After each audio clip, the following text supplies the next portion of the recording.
Good morning, কেমন আছো সবাই? আশা করি সবাই ভালোই আছো। আর আমার চ্যানেল ডলিস ক্রেজিয়াস ব্লগসে তোমাদেরকে আবার স্বাগত। আজ সকাল সকাল উঠে আমার মা দেখি মাখন তৈরি করতে শুরু করে দিয়েছে। আমার মা যে দুধ নেয়, সেই দুধের অনেকটা সর হয়, তো সেই সরগুলো আস্তে আস্তে বাটি ভরে ভরে তুলে রেখে ডিপ ফ্রিজে রেখে দেয়। তো সেই ডিপ ফ্রিজ থেকে একটা সময় যখন এক বাটি ভরে ওঠে, তখন সেটা নিয়ে এসে এইভাবে মিক্সারে ব্লেন্ড করে। মিক্সারে কিছুক্ষণ ধরে ঘোরানোর পরে দেখো এরকম পরিস্থিতি চলে আসে, অনেকটা মাখন উঠবো ভাব হয়, কিন্তু ওঠে না। তারপরে ওর ভিতরে ঠান্ডা জল দিতে হয়। ঠান্ডা জল দেওয়ার পরে আর 2-4 বার ঘোরানোর পর এইভাবে মাখন উঠে আসে। এই দেখো মা মাখন তুলে প্রথমে আগে জলে ধোবে। জলে ধুলে পরে যে ওর ভেতরে যে দুধটা থেকে থাকে বা ঘোলটা থেকে থাকে, সেটা পুরোপুরি একদম মিটে যায়।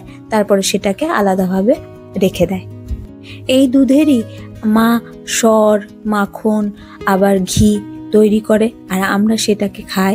খুব ভালো লাগে। বাড়িতে তৈরি জিনিস না অসাধারণ লাগে, যেভাবেই হোক না কেন।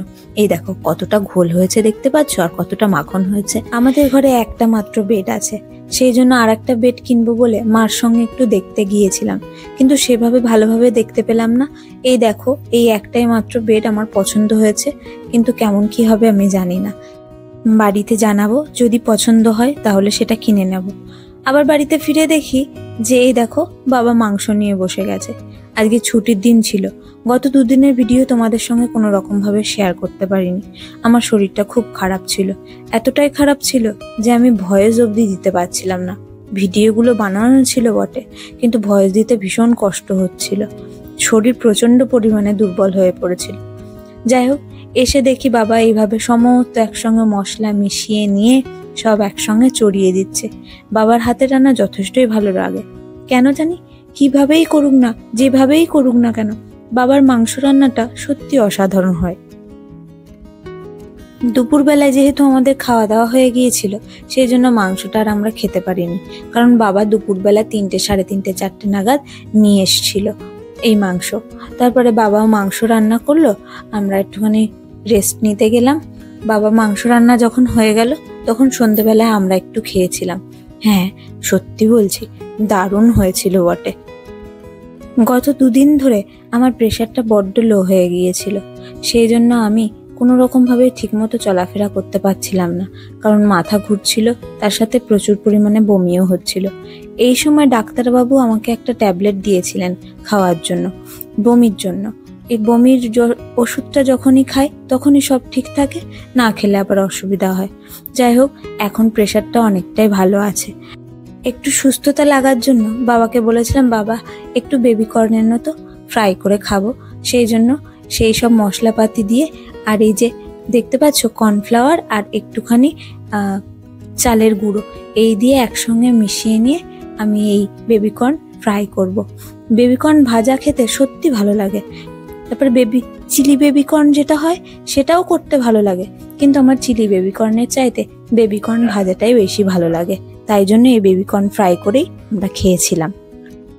আমার শরীর যদি সুস্থ থাকে, আমি নিত্য নতুন কোনো না কোনো রেসিপি তৈরি করে লোককে খাওয়াতেও ভালোবাসি, নিজেও খেতে ভালোবাসি। এই দেখো বেবিকর্ন তৈরি করা কমপ্লিট, খুব সুন্দর লাগছিল খেতে।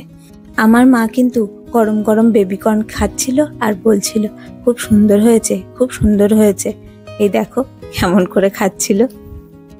আমাদের বনগাঁতে এখনো পর্যন্ত প্রোটেস্ট চলছে তিলোত্তমার অভিযুক্তদের বিরুদ্ধে, কিন্তু সে এতদিন হয়ে গেল, সে অভিযুক্তদের কোনো শাস্তিই হচ্ছে না।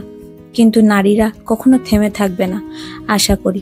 এখনো পর্যন্ত শুধু নারী নয়, তার সঙ্গে অনেক পুরুষ, মানে তাদের ভাই, দাদা, বাবা বা যে কারুর হোক, নিজেদের সম্পর্কের লোক সবাই একসঙ্গে একজোট হয়েছে, প্রতিবাদ এখনো চালাচ্ছে, করছে, করবেও।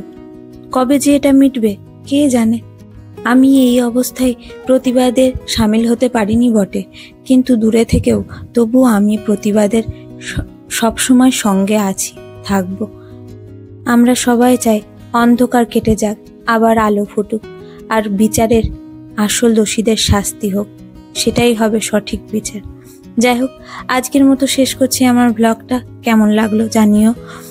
আশা করি ভালো লাগবে। ভালো লাগলে লাইক করো, কমেন্ট করো, শেয়ার করো। দেখা হবে পরের ভিডিওতে। ততক্ষণে tata, bye bye, good night. সবাই ভালো থেকো।